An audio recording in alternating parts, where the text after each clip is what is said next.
ინტერნეტ მედია გოგა GGG წარმოგიდგენს საავტორო გადაცემა გულის ძახილს, რომელიც ეძღვნება ქართველ ემიგრანტებს.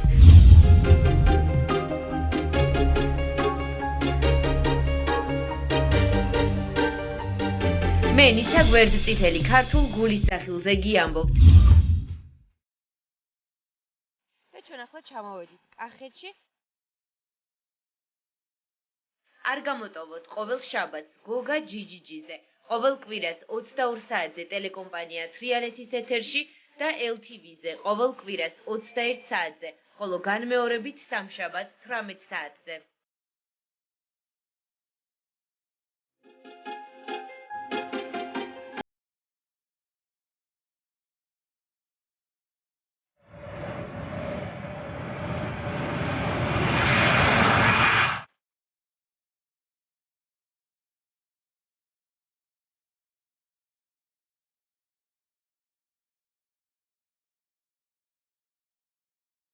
მოგესალმებით, თქვენ უყურებთ გადაცემა გულის ძახილს, მე გადაცემის წამყვანი ნიცა გვერდწითელი ვარ. პირველ რიგში დიდი მადლობა მინდა გადაუხადო გადაცემის იდეის ავტორს გოგა გოგილაშვილს, რომელიც თავად არის ქართველი ემიგრანტი და ეს არის პირველი გადაცემა, რომელიც ეძღვნება ყველა ქართველ ემიგრანტს. გადაცემა გულის ძახილის ნახვა თქვენ შეგიძლიათ ყოველ შაბათს მედია პორტალ გოგა GGG.com-ზე, ასევე ყოველ კვირას 19 საათზე ტელეკომპანია თრიალეთის ეთერში, ასევე ყოველ კვირას 21 საათზე, ხოლო განმეორებით სამშაბათს 18 საათზე LTV-ს ეთერში. თქვენ შეგიძლიათ შემობრძანდეთ ჩვენი Facebook-ის ოფიციალურ გვერდზე, ქართული შრიფტით აკრიფოთ გადაცემა გულის ძახილი, მოიწონოთ ჩვენი გვერდი და რა თქმა უნდა გამოგვეხმაუროთ და გამოგვიგზავნოთ შეტყობინებები. ჩვენ თითოეულ მათგანს ვეცნობით ყურადღებით და ძალიან დიდი მადლობა თითოეული თბილის სიტყვისათვის.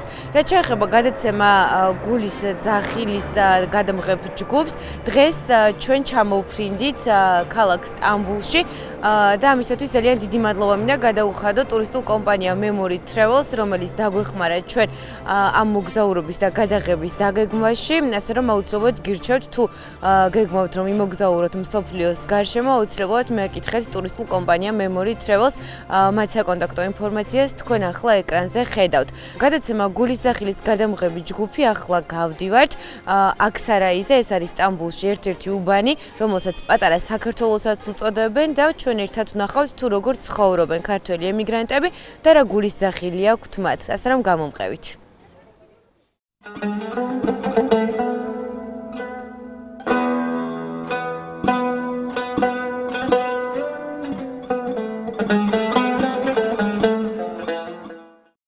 როგორც ჩვენ ესაუბრეში ქართველებმა დღეს აქ არის ადგილები, სადაც ყველაზე მეტად უჭერთ ქართველებს.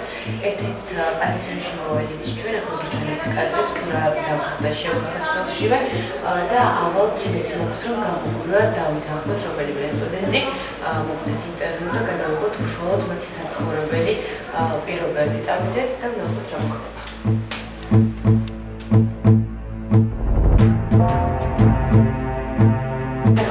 ძიმე სულია და როგორც ვიცი, აქ ქართველებისთვის ერთი ღამის ნათელება ღირს 10 ლირა.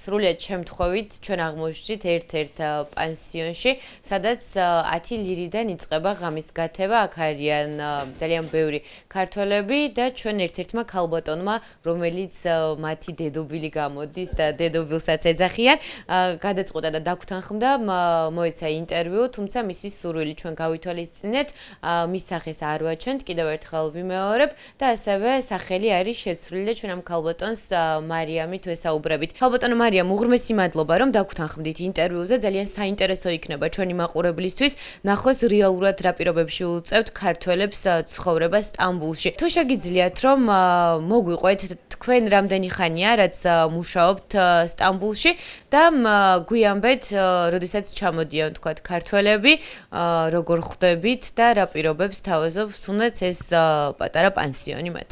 ბავშვობაში მოგეხსენებათ კომუნისტების პერიოდი რო იყო, ყველგან დავდიოდით ჩვენ გასტროლებზეც დავდიოდით შვილოდას უყველგან, მაგრამ მიუხედავად დავთ მაგისა, რაც დემოკრატია შემოვიდა, დემოკრატია მე მახსოვს მარტო პირველადი მოწვევის პარლამენტის დროს. იმის შემდეგ ნამდვილი დემოკრატია რა არის, მე მაგას ვერც აღვითქვამ, იმიტომ რომ ვერ დავინახე შემდეგ და შემდეგ ისე განვითარდა სულ ყველაფერი, რომ დემოკრატია კი აქვს, უკვე ქაოსშია მთელი საქართველო მთლიანად. საქართველოდან 80% განმოხვეწილია თითქმის უკვე საზღვარგარეთ. ვინ გადარჩა საქართველოში ვის რა სამსახურები აქვს ვერ გავიგე. ყველა განათლებული პიროვნება თქვენ არ იფიქროთ რომ რომელიმე არის აქ ისეთი ოჯახის ქალი მარტო წამოსული, რომელსაც განათლება არ ქონდეს მიღებული. ყველა განათლებული ადამიანი აქეთ არის წამოსული რისთვის? ლუკმა პურის საშოვნელად ოჯახები რო არჩინოს ბანკებს. იმხელა ბანკის დავალიანება აქვს თითოეულ ოჯახს, რომ ბანკებს უნდა გადაუგზავნოს აქედან ყველა თვიურად თანხა. მოთხოვნა იმხელა დიდია ოჯახიდან, წამოსულზე უკვე ჩვევაც დიდი აქვს. ზოგს ბავშვი ყავს დატოვებული, ზოგს მოხუცებული, ზოგს ავადმყოფი, ზოგს კარგადმყოფი, მაგრამ ცხოვრება ისეთნაირად წავიდა შვილო, რომ არავის არ უხარია, რომელ ოჯახს უხარია ოჯახიდან წამოხვალ და ქალი ოჯახში არ არის და მე პირადად ოჯახში ქალი არ ამყავს დატოვებული, დეიდა. არანაირ ოჯახში არის ამჟამად ჩემი მამამთილი, მეუღლე და ჩემი ბიჭი, სამივე ვაჟკაცი. ქალი ოჯახში არ არის, ოჯახში ქალის მოვალეობას სარიცხიდან განასრულებს ავტოთა ჩემს ოჯახს. ესმის. და თქვენ რატომ წამოხოდით, რა იყო მიზეზი? ხო და მიზეზი იყო შვილო ბანკის დავალიანება და ოჯახის დღევანდელი ყოფა ცხოვრება არ სიდუხჭირე. ვალებში ჩავარდით თავიდან იხრი რომ კარგად ხონდა ცხოვრება საწყობილი სახლი და კარი ნამდვილად კარგი მაქვს აწყობილი ცხოვრებით მოვდივარ, მაგრამ ეხლა მაინც სხვანაირი გასაჭირია, სხვანაირი რამხრივ. არანაირად არ ყოფნის, არანაირი შემოსავალი. თუ გინდა პედაგოგის ავიღოთ 300 მილიონად ოჯახს ვერ არჩენ. ჩემი მეუღლეც მუშაობდა, მსახურობს, პურის მცხოველი არის ამჟამად ისიც კერძო დაწესებულებაში მუშაობს, მაგრამ იქ ანაზღაურება დიდი არ არის, ერთი პური არის და ანაზღაურების მიხედვით აქვს თანხა 250 ლარამდე. მეტი არ აღემატებათ აქ ვის ნამუშევარი და აზრი ნული იყო, ამიტომ წამოვედით, ერთმა მითხრა, მეორე მითხრა, წამოდი იქნება რაღაცი გაახერხო, აქ წამოვედი. პირველად დაიწყო ოჯახში მუშაობა. ოჯახში რო შევედი, ყველა ღამე ვტიროდი აბსოლუტურად და ყველა დღეს ვიწერდით, ორი ქალები მუშაობდით ერთ მოხუცებულთან. გაგვამწარა 5 წუთი რა არის დასვენება ჩვენ არ გქონდა. ჩვენ არ ვთვლიან აქ ადამიანება დეიდ. ანუ თქვენ გულისხმობთ საქართველოდან ჩამოსულებს ქართველებს თუ აი ნებისმიერი ეროვნება, რომელიც თურქეთში ჩამოდის და მათთვის არის უცხო? მე სხვებს როგორ აგდებენ ამის ის არ მაქვს, მაგრამ მე პირადად შეხება ამ წუთად ჩემ ქართველებთან მაქვს.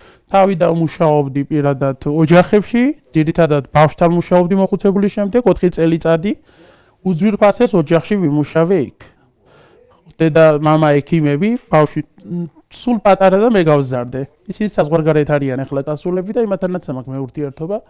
მაგრამ ისინი კაი ხალხია, შემხვდა ნამდვილად კაი ხალხი, მაგრამ შემხვდა კაი სრით ვეძახი, ახლა ხელფასი ჩემთვის ერთმანეთი არ მოუმატებია არავის, აბსოლუტურად. ელემენტარული უბრალოდ პატივისცემით ვიყავით ერთი მეორეს მიმართ, რადგან მისი შვილის ძიზა ვიყავი მე. მაგრამ ეს ძიზაობა იმ ხელაში რომ ისფასად მიჯდებოდა, რომ დილის 6 საათზე რო ავდგებოდი შვილოს, საღამოს 2 საათზე ვიძინებდი. და 2-დან 6-მდე რა არის 4 საათის ძილი. და ასეთი ნაწვალები $500, მე $600. $600 ვიმუშავე 4 წლის განმავლობაში. იგივე თანხაზე ვმუშაობ ეხლაც, მაგრამ ეხლა ვმუშაობ ქართველებთან. აქ ქართველები სადაც არიან დასასაქმებლები, ეს ქართველები ძალიან ცუდ ცხოვრებით ცხოვრობენ შვილო აქ. ქალბატონო, ერთი რამ მინდა გკითხოთ, ვიდრე ამ თემაზე გადავალთ. თქვენ ოჯახში აი აღნიშნეთ, რომ მამაკაცები ცხოვრობენ, ანუ მათ იციან აი ესე დეტალურად, როგორ გიწევდათ წვალება, შრომა და რას გეუბნებოდნენ? არავის არ უნდა რომ წამოვიდეს სახლიდან. პირიქით აქ ვიყოთ, ჯობია ამ ჭადი ვჭამოთ, რაღაცა გავახერხოთ, მაგრამ ვერაფერნაირად სამსახური ვერ ნახე და იქ ვერაფერი შვილო. აი ახლაც ახალი წამოსული ვარ საქართველოდან, ხო ვიზაზე წამოვედი. ვერანაირი იქ რომ მენახა ახლა რაღაცა საყრდენი რომ დღეში ელემენტარული 10 ლარი მაინც რომ ეშოვა, 10 ლარი არ ყოფნიდა ჩემი ბანკის ჩასაფარს, მაგრამ მეუღლე ავადმყავს მე პირადად. ოპერაციის თანხაც არა მაქვს. შვილი ახლა დაამთავრა სასწავლებელი 24 წლის ბავშვი არის, ისიც უმუშევარი მყავს. რა პროფესიას დაეუფლა? არაფერი ისეთი პროფესია არ აქვს ამ წუთას რო გითხრათ, ისა აქვს დამთავრებული, რა ქვია, კომპიუტერული ის. ხო, მაგრამ უნდა ახლა დაიწყოს დისტრიბუტორად მუშაობა. ხო, და ღმერთმა ხნავს თუ დაიწყებს ისიც პრავა ახლა აიღო. ხო, და რა ვიცი რა იქნება. წვალებაზე არა მაქვს ნერვიულობა. სანერვიულო მაქვს ის რომ რატომ უნდა ვიყოს ხვის მიწა წყალზე. რამდენ გაჭურებულს მე აქ უყურებ შვილო, რამდენ გაჭურებულს გულის ტკივილი გინდა. არავისთვის არ ცალი აქ საკუთარ ჩვენ ხალხს არ ცალია თავის მისახედად. ნერვები არც ეც არ უარგა, ოჯახისთვის არც ეთი არ უარგია. აქედან წასული ადამიანი ოჯახისთვის გამოდგება, ქალია თუ კაცი, ეს წარმოუდგენელი. ქალბატონო მარიამ, თუ გაქვთ ინფორმაცია სტატისტიკურად, მიახლოებით მაინც რომ გვითხრათ, საქართველოსდან უფრო მეტი მამაკაცი ჩამოდის თუ ქალბატონი სტამბულში სამსახურის აძიება? მამაკაცები არიან, ბავშვებთან რიცხვი ძალიან დიდი რაოდენობით. ძალიან დიდი ახალგაზრდა ნაკადი ჩამოდის შვილო, ძალიან დიდი. ახალ როგორ არა მაქვს მონაცემები ამათანავარ 24 საათი და რასაკეთები როგორც უთმობენ, რა უჭირთ, რა ულხინთ, ცოტა რაღაცა ელემენტარული რაღაცის დაწერას ვაპირებ და წერ კიდევაც 2 წელიწადია უკვე და მე ესენი მინდა ყველა წერა გაურყოფათ ცხოვრებას, წერ საქართველოსდან წამოსული ხალხის და მე რა დასათაურებას მისცემ ამას მე მოვიფიქრებ ალბათ. ძალიან საინტერესო იქნება. არა უშავს პატარა რაღაცას ჩემი სახით ბროშურას გამოვცემ, ალბათ სულ პატარა რაღაცას. მაგრამ იმხელა გულის ტკივილი იქნება და იმხელა სიყვარული და სითბო ყველაფერთან ერთად ჩადებული ამ ნაწარმოებში რომ ყველას მინდა რომ მივაწვდინო გადმოცემითაც მაინც. და მამაკაცები რომ ჩამოდიან სამსახური არის მათ. სამსახური ფიზიკურად არის ძალიან მძიმე. ფაბრიკები უნდა ძირითადად, იმიტომ რომ სხვა სამსახური მამაკაცის რა უნდა იყოს. ფაბრიკებში რომ მიდია შვილო ანაზღაურება იწყება 650 ლირა. 650 ლირიდან სიგარეტი ხომ უნდა ახალგაზრდას. და ძალიან ძვირი ღირს აქვე მინდა აღვნიშნო მე პირველად ვარ სტამბულში და საკმაოდ ძვირია ყველაფერი. პატარა უმცირესი ისა ფასი 5 ლირა. 5 ლირას რომ ისცემს, ბავშვი დღეში ერთი ის ხომ უნდა. რა მოწიოს, რა დარჩება ჯიბეში? არაფერი. საკმაოდ ძვირია კვება. კვებაც ძვირია, ძალიან ცუდ გზასაც ადგას ამასთან ერთად ჩვენი ქართველი ახალგაზრდობა. იმიტომ რომ თანხა არ ყოფნით, მე უნდა მოიპარონ იძულებული ხდებიან, მოიპარავენ იქ ერთი მეორე მესამე ცუდ ხალხი ერევა შვილო ეს ხალხი, რაც კი ცოტა არეულ ხალხი ყველა აქ არის. თურქები ამბობენ, რაც დედას დაუწყებლია, ყველა აქ ახარ თუ კაცო. და საქართველოში რო ჩამოვიდა აქიდან თურქი, რომელიც მე სტუმრად აწყობდა, ეხლა შვილის იმაში მიწეულები, გაგიჟდნენ. აკაი ხალხი ყოფილიყავთ კაცო, ქართველებიო. თურქები ძალიან კაი ხალხია შვილო, მე ვერ გეტყვით რომ მარტო თურქი არ ცხოვრობს თურქეთში 80 მილიარდიან ქვეყანაში, ქურთიც არის, თურქიც არის, სხვადასხვა ეროვნების ხალხი არის. მაგრამ თურქები პირადად ჩვენს ქართველებს, ქალებზე მაქვს საუბარი ძალიან თუდად ეყრობა და რამხრივ. შეხვალ ოჯახში მაგათ გონიათ რომ არანაირი პირობები არ არსებობს საქართველოში ელემენტარული ტელევიზორი თუ გვინახია პულტზე გადართვა იცი გვეუნებიან. ამას გეკითხებიან? დიახ, მაცივარი არის თქვენთან, ხო იცით რომ ეს მაცივარში უნდა შეინახოთ, ეს დაცული უნდა იყოს, ეს არ უნდა იყოს დაცული და ძალიან დამცირებულად გრძნობ თავს რა თქმა უნდა. პოლის სტილოს რაც შეეხება და ელემენტარულზეც კი შეიძლება გინახონ ამათმა ყველანაირად. სადა გითხრან რომ აბა ეს უნდა იხმაროთ, ის უნდა იხმაროთ, დეტერჟანტს ეძახიან ამათ ენაზე, ესენი იმას რა ქვია, სარეცხ საშუალებებს. ხო და ხო იცი რომ ეხლა ჩამაშივრს უნდა ეხმაროთ, ჩამაშივრს უნდა ისახოთ თქვენი ქართულ ენაზე თქვენ არ იცით, მაგრამ ერევნის წყალს რო ეძახით ჩვენ მათეთრებელი. აი ეს მათეთრებელი უნდა ინახო. ახლა ხო იცით რომ მანქანა იმ გრადუზე უნდა გაირეცხოს, ეს უნდა ჩართოთ, ისა და გასწავლიან ყველაფერს და ნუ ახლა იძულებული ხარ თავი დაუხნიო და უძახო ამათ ყველაფერზე. რამე ისეთი ფაქტი რომ მოხდეს, თქვათ ძალიან ბევრი ხდება ალბათ ესეთი სიტყვიერი შეურაცხყოფა. სად მიდიან ეს ქართველები? არის რაიმე ორგანიზაცია, რომ ვიღაცას შეშჩივლონ? აშინებს პატრონი რომ დაგადეპორტებ, დაგიჭერ, ან რაღაცას მოგიდებ შანსს რომ ვითომ რამე მომპარე ოჯახში და ძალიან ბევრი რაღაცა ხდება ასეთი შევიწროებები აქ. ქალმა 3 თვე იმუშავა 3 თვიან ვიზაზე და 1 კაპიკი ოჯახმა არ მისცა. ისეთიც მოყოლია მე აქ. ქალბატონი რომელსაც შეხვედრივად თავისი სახლის ტანსაცვლით გამოაგდო გარი და თავის საკუთარი ტანსაცვლით არ მისცა. დამქალმა რო უთხრა მე ტანსაცმელს მოვითხოვო, იმავე მე გადავყარეო, მე რა ვიცოდ რომ შენ პოლიციას არ მოიყვანდიო, ვითომ ის ფაქტი ამოშელა და გადააგდო და უპატიოსნესი ხალი განასხვანაირზე მაქლა. ახლა შეიძლება ზოგმა ჩემი ინტერვიუ მოისმინოს და თქვას რომ აი მე არ ვიცი ქართველები იქ რას აკეთებ. კი არიან, ცუდი ქართველიც აქვს ჩვენ სამწუხაროდ, ჩვენ და სამწუხაროდ ისეთი ქართველები ყავს რომ ძალიან ცუდ გზას რო ადგას. გინდ ქალი, გინდ მამაკაცი. ორივე მხრიდან არის ძალიან ცუდი მდგომარეობა ამ მხრივ, მაგრამ მე მაქვს ამ თუთა საუბარი ნორმალური ოჯახური პირობიდან, ოჯახის ქალი რასაც ქვია, იმ ქალზე მაქვს საუბარი, ძალიან ცუდ პირობებშია. 1000-ში ერთ უმართლეს. საქართველოში არ აპირებთ დაბრუნებას მალე? მერტმან უხნას რომ საქართველოში არ დავუბრუნდე, მე ჩემი საქართველო ყველა დღე მაქვს ჩემთან, მე საქართველოდან წამოღებული მიწა მაქვს, რომელსაც დილას ვკოცნი დილის 6 საათიან ლოცვაზე.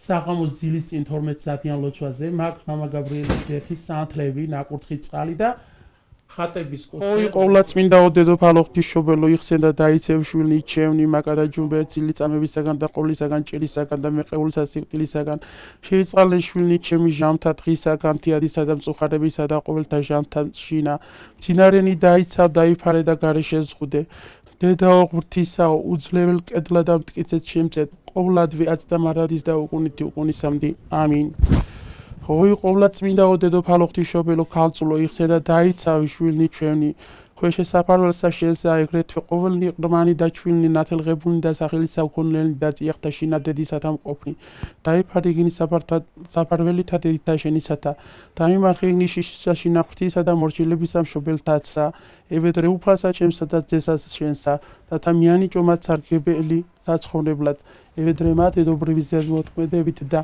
შენისა რამე თუ შენ ხარ საღვთო საფარველი მონათა შენთა ამინ უფალო ყველა ქართველი დაიცავი უფალო შენი სახლის დიდება ყველა ემიგრანტს მიეცი გზა გაუყვალე იმისათვის რომ საქართველოში დააბრუნოს სულ ყველა და გზა გაუნათე იმისათვის რომ შეიძლება გამძლეობა რა ვიცი რაც კი შეიძლება უფალო შენი ძალით მოხდეს ყველანაირად დაეხმარა ჩემ ქართველს უფალო შეგვიწყალე მამაო ჩვენო რომელი ხარ ცათაშინა წმინდა იყავ სახელი შენი მოვედის უფება შენი იყავნება შენი ვითარცა ცათაშინა ეგრეთა ქვეყანასაც და პური ჩვენი არსებობისა მოგვე ჩვენ დღეს და მოგვიტევე ჩვენთან ანადებნი ჩვენი ვითარცა ჩვენ მიუტევეთ მათთან ანადებთა ჩვენთან ანუ შეგვიყვან ჩვენ გასაცდელს არავეთ გვიხსენ ჩვენ ბროტისაგან ამინ საქართველოს გარეშე ერთი წუთი ერთი წამი არ ვიცოცხლია და არ ვიცოცხლე მიუხედავად იმისა რომ აქაურ მიწაზე ვარ მიწაც ჩემი აქვს ჩემთვის აერით ჩემია საქართველოს იმის ვდუმლობ მე დღეს ასევე მაინტერესებს თქვათ მამაკაცები როდესაც იპარავენ თუ იჭერენ და შესაბამისად აი მე რა ხდება ანუ ყავს პატრონი რეალურად ამ ადამიანს თუ მოხვდა ციხეში ახლა რა თქმა უნდა როდესაც ადამიანს იჭერენ კარგი არ არის ყველანაირად უკვე შიშის ფაქტორიც არის ყველაფერი არის ამასთან ერთად მშობელსაც არა აქვს იმ თანხის გადმოგზავნის საშუალება რომელიც თანხითაც უნდა გაიგზავნოს თუ არა და ეტაპს ეძახიან სადაც უნდა შეიფსოს ეს ეტაპობრივი ისა 45 კაციანი ბრიგადა უნდა შეიქმნას ერთი ავტობუსი ესე იგი თუ გადააგზავნოს საქართველოში მაგრამ უმეტესწილად არის საძმაკაცო წრე საახლობლო წრე ისინი უღებენ ბილეთს სამალიოტის ბილეთს და მეორე დღესვე აგზავნიან დადეპორტებულ საქართველოში მაგრამ ის საქართველოშიც რა გააკეთოს იმ პიროვნებამ როცა იქ ჩასულზე პოლიცია ასდებს შვილო ავიწროვებს საქართველოს სამხედრო ისევლე შოვნილობენ ორ კაპიკს და უკან მოდიან გადმოპარვით და ბოლო კითხვა რომელთაც მე ქალბატონ მარიამს მივმართავ ჩვენს გადაცემას ქალბატონო მარიამ ქვია გადაცემა გულის ძახილი რა არის თქვენი გულის ძახილი და რა არის იმ ქართველების გულის ძახილი რომლებიც აქ მუშაობენ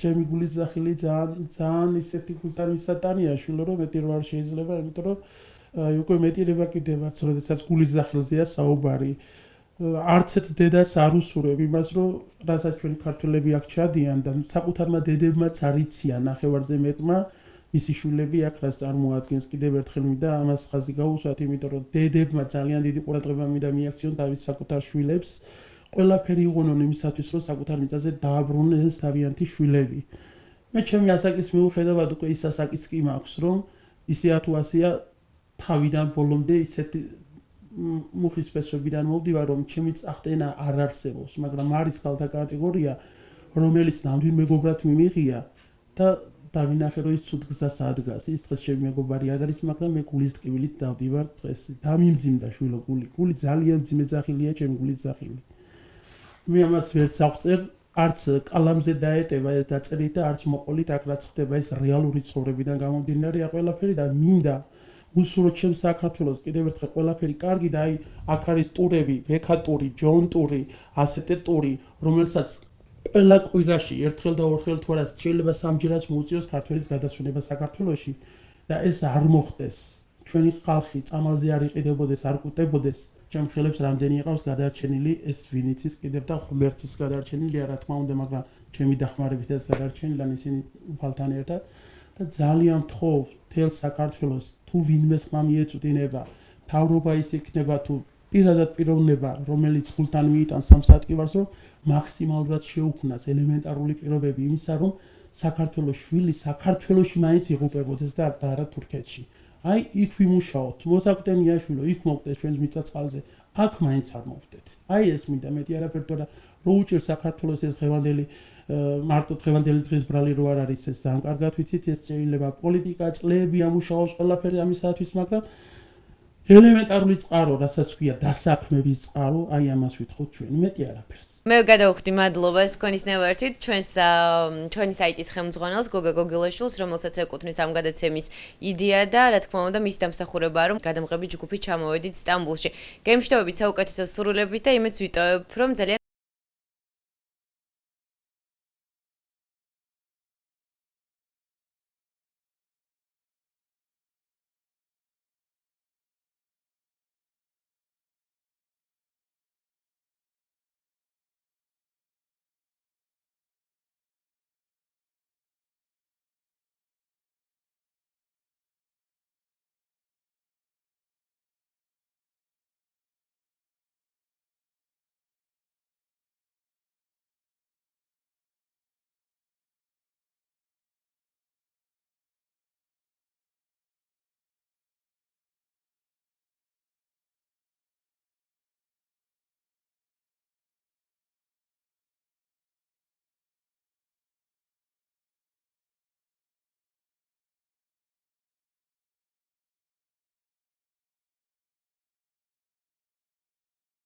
ticareti, esnafları da var, iş aramaya gelenler de var.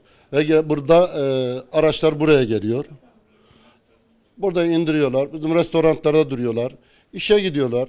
ეს პიროვნება არის სადგურის დირექტორი და ეხლა მისი ნათქვამიდან გამომდინარე ჩამოდიან ქართველები საქართველოდან აქ როგორც შესაძლებლობა ისე ეხმარება ხო და აქ çamodიან დასვენების დღეებზე აქ იკრიბებიან Gürcistan'ın da iyisi de var, kötüsü de var burada. Yani desen hepsi iyi mi? Hepsi iyi değil. Kötüler de var. Ama genelde iyi. Yani genelde iyi. O şekilde söyle ki yani şey olmasın. Rencide olunmasın insanlar, tamam mı? ჩემი ხედვითა და გადმოცემითო არისო კარგიც და ცუდი ხალხიცო რომლებიც ჩამოდიანო აქო და ჩემი ხედით ახლა ცუდი ხალხი არ ჩანსო მაგრამ არის უმრავლესობა რომელიც ცუდსაც აკეთებს აი სადგურში მუშაობ ამჟამად ძალიან ცუდი მდგომარეობა გვაქვს საქართველოსდან ჩამოსული კარგებიც არიან ძალიან კარგებიც და ძალიან ცუდებიც ყველამ აქ შეაფარა თავი სიმართლე გითხრათ ძალიან ცუდი მდგომარეობა დეპორტებზე კიდე თურქეთი ჩვენ ძალიან კარგად მიგვეღო ძალიან კარგად ავართ აქ ძალიან კარგად გზნობთ თავს თუ წესიერად მუშაობთ ჩვენ არავინ არ გვეხება საბუთებს ვიკეთებთ ეხლაც მოვდივარ იაბანჯიშუბედან საბუთებს პასპორტებს ვაკეთებ ჩვეულებრივ მუშაობთ ჩვეულებრივ აქ ჩვენ არავინ არ გვაწუხებს თვითონ თუ არ შევაწუხებთ კი ეხლა საქართველოსთან შედარებით რა თქმა უნდა ოჯახები დაკარგული გვაქვს ფაქტურად შვილიშვილები გვეძდება ვერ ვიცნობთ და თუ არ ვიქნები კმაყოფილი ნახდათ არ მოვიდოდი აქ ამ ასაკში და ორ შვილიშვილს გავზდიდი საქართველოში არამს რომ ყოფილიყავი აქ როგორ არ ვაპირებთ რას ლაპარაკობ თუ საქართველოში ეს პირობები მაინც იქნება რომ ჩემი ასაკის ქალს 40 წლის ადამიანს ვეუბნებიან შენ უკვე ასაკში ხარ და შენ არაფერი არ შეგიძლია რა ასაკშიც გინა ვიყო ჩემი გოგო იქ ჭამა გვინდა ყველას როდესაც ამბობთ რომ ქართველები თქვათ გვარცხვენენ და საქართველოს სახელს არ ცხენენ შეგიძლიათ რამოდენიმე მაგალითი გითხრათ აი რას გულისხმობთ პირველ რიგში გეტყვით რომ ქალბატონმა ბავშვი რომ მოკლა თქვენ ყველა ტელევიზიამ გააშუქა მე მგონის აქ სიკვდილიანობა, დიდი ნარკოტიკობა, დიდი უარგისობა, ჩამოთვლაც არ მინდა. მწვენიან დაჟე, რომ თქვა ქართველების გაკი ეს ჩვენი სირცხელი, ეს ჩვენი მუწუკია. მართლა ჩვენი მუწუკი მე ძალიან მწვენიან ამაზე საქართველოს რო ვილაპარაკო, მაგრამ სხვა გზა არა გვაქვს. ადეპორტებენ იმ ადამიანებს, ვინც ასე უცმაცურ საქციელს იდენს. ჩხუბი, დალევა ქართულ რესტორნებში ჭაჭა და რამე აქაც არ აკლია და თუ ჭაჭისთვის მოვდივართ აქ საქართველოში არ გვაქვს ესენი ეს ცხოვრება ხო საქართველოში უფრო კარგათა გვაქვს და ჩვენ სახში მივალ დავიძინებთ ცემა ტყეპა ერთი ამბავი ძალიან ცუდი ერთმანეთის გატანა არ გაქვთ ქართველებს თურქეთში აქ არ ესმით შენი გინდა გაატანინო, გინდა პატივისცე, დაეხმარო. მაგალითად მე ძალიან ბევრებს დავეხმარე და ამერწმუნება თელი ვინც მიცნობენ, აი აქ მომუშავეები, ვინც მიცნობენ, ძალიან ბევრს გავიტანე, მაგრამ ვისაც გაიტან, ყველა გიყენებს. გამოყენების მიზნით, აი კი შვიათია, 8 წელიწადია აქ ავარ, 8 წლის მანძილზე შემიძლია თქვა 15 ქალთან ამაკ ურთიერთობა მეგობრულ სტილზე. იმიტომ რომ ყველა გამოყენებით არიან, არ შეიძლება ეს, რასაც ჩვენ ვაკეთებ. რაც შეეხება დეპორტს, ხშირია, როდესაც ქართველებს დეპორტით უშვებენ? კი, ხშირია დეპორტი. ხშირია დეპორტი იმ შემთხვევაში, ვისაც სამსახურის სამუშაო ვიზები არ აქვს, ეს წესიერ ადამიანებს ელაპარაკი, ვინც სამუშაო ადგილზე დაიჭერენ და არ აქვს ოთურმა იზინი, ანუ ამათ დაждომის უფლება. ვისაც საბუთები არ აქვს, იმას ნორმალურ ხალხს ვამბობ. თუ დანარჩენებ ადეპორტებენ, ძალიან კარგადაც აკეთებენ. გაასუფთავონ თურქეთი ის მირჩევნია. იმიტომ ჩვენ არ ვწხვებით, ჩვენი სირცხვილი. დედა ვარ, 30 წლის შვილი მყავს, 33 წლის გოგო მყავს და მე არ მინდა რომ მათი სახელი საქართველოში კი არა, თურქეთში კი არა, საბერძნეთში კი არა, ყველა ქვეყანაში მინდა რომ აღიარებული შვილები გყავდეს და სახელი გქონდეთ. ჩვენ კი ძალიან შევრცხვით. ყველა სახელმწიფოში. სადაც ავედით, ყველგან შევრცხვით. თქვენ კვირადღით რომ აქ იყუნეთ და 3 საათის მერე გადაიღოთ, თქვენ თვითონ შეგწხვებათ და ვერც ჩაიტანთ საქართველოს ეს ამბავი. დამიჯერეთ. მე მაინც ვფიქრობ, რომ ყოველთვის ჯობია მაყურებელს უჩვენო ის რაც ხდება, იმედია შერცხვევათ იმ ადამიანებს და სხვა დროს აღარ გაიმეორებენ. ჩვენ აქ ხედავთ კიდევ ძალიან ბევრ ქართველს, თუ შეგიძლიათ რომ შემოგვიერთდეთ, მე არ მინდა რაღაც უხერხულად გავომივიდეს, მე თვითონ მოვიდე, ვისაც გაქვთ სურვილი, მოდით და გვითხრით, ანუ თქვენი ისტორიები რომ მოგვიყვეთ, აქ ხედავთ ქალბატონს, გაგვიცანი თუ შეიძლება და რამდენი ხანია, რაც ჩამოსული ხარ თურქეთში? წელია აქ ვარ საქართველოს მოქალაქე, მაგრამ საქართველოში რო არის ასეთი კრიზისი, იმიტომ გამოვიქეცით უფრო სწორედ და შევაბარეთ ამ ქვეყანას თავი, რო ვარჩინოთ ჩვენი ოჯახები. ხათუნა, როდესაც ჩამოხვედი თურქეთში, მალევე ნახე სამსახური? როდესაც ჩამოვედი თურქეთში, ეს იყო 7 წლის უკან, არანაირი ენა, არაფერი არ ვიცოდი, დამასაქმეს ოჯახში, რომელიც რუსული უნდა მესწავლებინა ბავშვისთვის, მაგრამ ძალიან ცუდ ოჯახში მოხვდი. აი საჭმელიც რო არ იყო ესეთი, არ მინდა ის წლები გავიხსენო, მაგრამ შევეჩვიე, გაჭირვებამ შემაჩვია. რა ვიცი, დღესაც გაჭირვებული, ეხლა ისეთი ცხოვრება არ აგვაქვს, რომ ფეხი-ფეხზე გადადებული, მაგრამ ვიცი რომ შრომის შემდეგ მე მაძლევენ ფულს და ამით დღეები გამაქვს. თუ შეგიძლია გითხრა, რას აკეთებ, ანუ სად მუშაობ და ანაზღაურებით თუ ხარ კმაყოფილი? ანაზღაურებით, რა თქმა უნდა, ვარ კმაყოფილი, მაქვს $800, თანაც მაქვს ოთურმა იზინი, მაგრამ კმაყოფილია რომ რადგან საქართველოს მენატრება.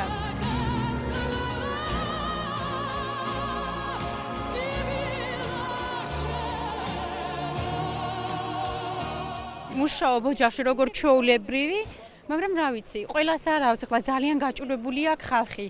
როდესაც ხედავთ აქაურ მდგომარეობას, არ ექცევიან როგორც ადამიანს. იცით, როცა ფაბრიკებში მუშაობენ, ლოკანტაში მუშაობენ, ისინი ძალიან სულ მდგომარეობაში არიან. არ აძლევენ ფულსაც, რა თქმა უნდა, ავანს მოგცემენ, გეტყვიან 3 თვე გამუშავებით და ისე აგდებენ იმიდან. ყოველი 3 თვე შემიძლია გადასვლა, გამიკეთეს 10 დღიანი, 10 დღე დავრჩები და 10 დღეს მერე კვლავ უნდა დაბრუნდე აქ. რათა ვარჩინო ოჯახი, რა თქმა უნდა. თქვენ საკმაოდ ახალგაზრდა ქალბატონი ბრძანდებით. რეალურად საქართველოში ვერაფერი ვერ ნახეთ, თქვათ რო არ წამოსულიყავით სხვა ქვეყანაში?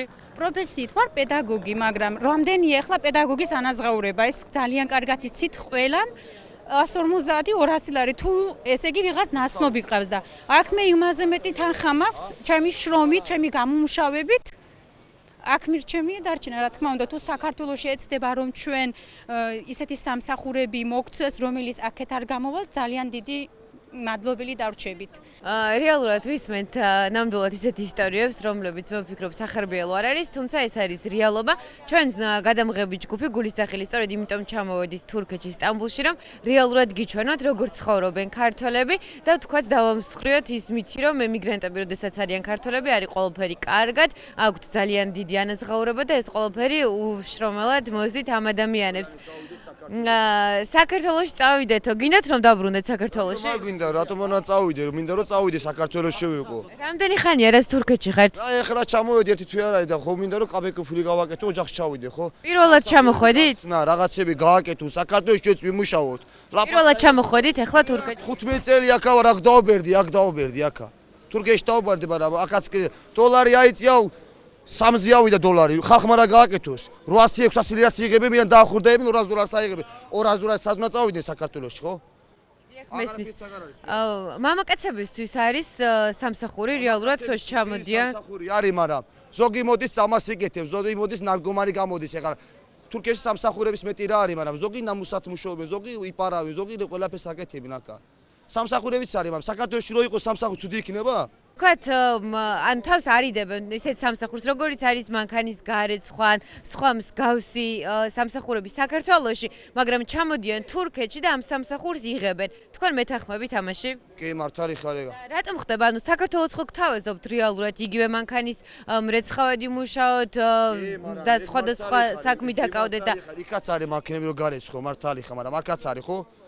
აქ რო არის, აქ ცოტა კარგად იხდიან, გაიგე მანქანას რო ეცხავ. შეიძლება დღეს 50 ლარი გააკეთო, მანქანა გარეთ 50 ლარი გააკეთო. იქ არ იხდიან, იქ იხდიან 3 ლარს. 3 ლარში მანქანას ეცხავენ 24 საათი. ჩვენთან 3 ლარში. 3 ლარი ცოლი შეინახოს, ბავშვი შეინახოს თუ რა გააკეთოს. რა გააკეთოს საქართველოში მითხარი? ხალიჩას გარიცხავენ აქ 100 ლარს აიღებენ. ჩვენთან ხალიჩა რო იმას რო გარიცხო, იტყვიან ხალიჩას ეცხავს, ნახე. ან ეს ღარიბე საქართველოში იგივე რო იყოს, იგივე სამსახურს დათანხმდებით ხო? როგორ არა. კაი მენა ფული იყოს, რატომ არ ვიმუშავ? ხალიჩასა და ტუალეტსაც გავრიცხავ. რატომ არ გავრიცხავ? და კიდევ ერთი კითხვა მექნება, თუ შეგიძლიათ, რომ თქვენ შემოგვიერთდეთ ამ კითხვაზე მიპასუხოთ. რამდენად არის შემთხვევები, როდესაც ქართველები აქ ჩამოდიან, აკეთებენ აბსოლუტურად სხვა საქმეს, მუშაობენ სხვა ადგილას და თბილისში თავის ოჯახის წევრებს ეუბნებიან, რომ თქვათ სულ სხვა სამსახურში არიან. იცით ესეთი ფაქტები თქვენ? ეგეთი ფაქტები ახლა ყველაფერი ფაქტებია, ეგეთი ფაქტები არ ვიცი მე ნამდვილად. რომელიც არ ვიცი, არ ვილაპარაკე. მე მარტო ვამბობ, რომ საქართველოს გაუმარჯოს. საქართველოს გაუმარჯოს და კაი სამსახურები გახსნას და ხალხი იმუშაოს, ფული გააკეთოს. მეტი არაფერი არ მინდა. всё, კარგად იყოს და მაგრად იყოს საქართველო.